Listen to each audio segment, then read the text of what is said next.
புனித நேர வணக்கத்தை தெரிவித்துக் கொண்டு மற்றும் ஒரு பதறி வகுப்பில் சந்திக்கிறதுல பெரும் மகிழ்ச்சி அடைகின்றேன்.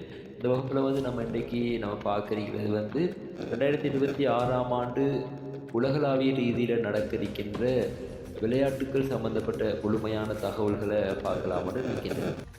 அந்த அடிப்படையில் வந்து இந்த ஐசிசி T20 வேர்ல்ட் கப் இன்றைக்கு உலகளாவிய ரீதியில் ஒரு முக்கியமான ஒரு பேசுபொருளாக இருக்கிற ஒரு விடயம் தான் இந்த ஐசிசி T20 வேர்ல்ட் கப்.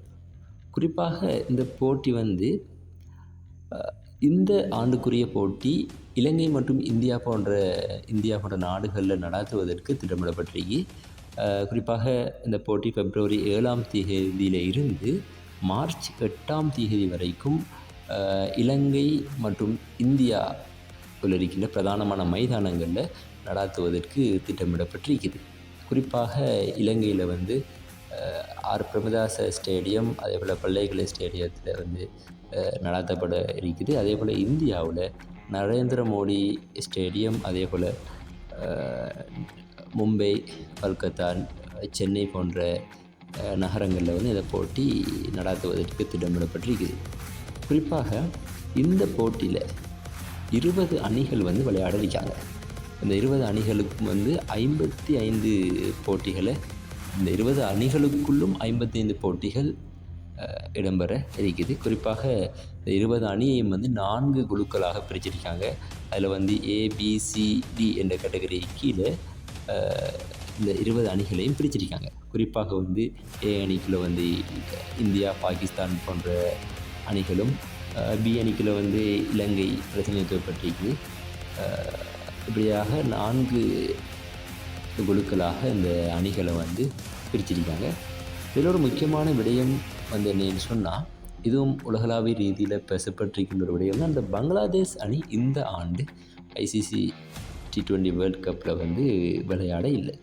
காரணம் நமக்கெல்லாம் தெரியும். பங்களாதேஷில் இடம்பெற்றிருக்கின்ற உள்நாட்டு ரீதியான அரசியல் பிரச்சனைகள், இந்த அரசியல் பிரச்சனைகள் காரணமாக பங்களாதேஷ் இந்தியாவில் வந்து விளையாடுறதுனால சில பாதுகாப்பு ரீதியான பிரச்சனைகள் இருக்கிறதுனாலையும், அந்த அணிகளுக்குள் இருக்கிற ஒரு சிலர் பிரச்சனைகள் காரணமாகவும் ஐசிசி இந்த ஆண்டுக்கு இந்த பங்களாதேஷ் அணியை வந்து பேன் பண்ணியிருக்காங்க.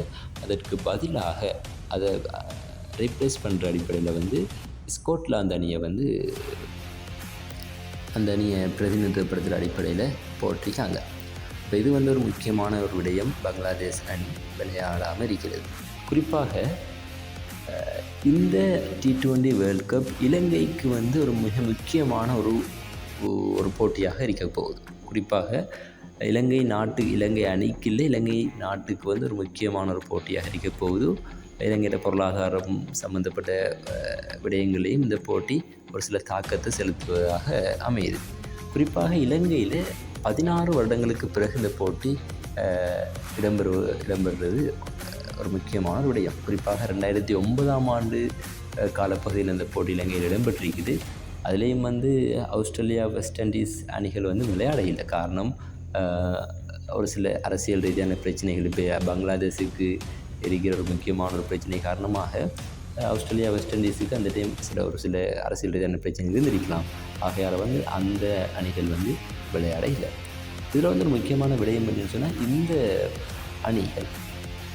அணிகளில் இந்த போட்டியில் சாம்பியன் ஆகிற அணிக்கு கிட்டத்தட்ட $3 மில்லியன் பணப்பரிசுகள் வழங்குவதாக ஐசிசி கூறியிருப்பதாக ஒரு சில ஊடகங்கள் சொல்லுது. ஆனால் இது வந்து உறுதிப்படுத்தப்பட்ட தகவல் இல்லை. ஐசிசி இன்னும் இந்த சாம்பியன் ஆகிற அணிக்குரிய பரிசுகளை வந்து உத்தியோகபூர்வமாக அறிவிக்கையில் கிட்டத்தட்ட 3 மில்லியனுங்கிறது வந்து இலங்கை ரூபாய்ப்படி 25-26 கோடி ரூபாய் பெறுமதியை தரும்.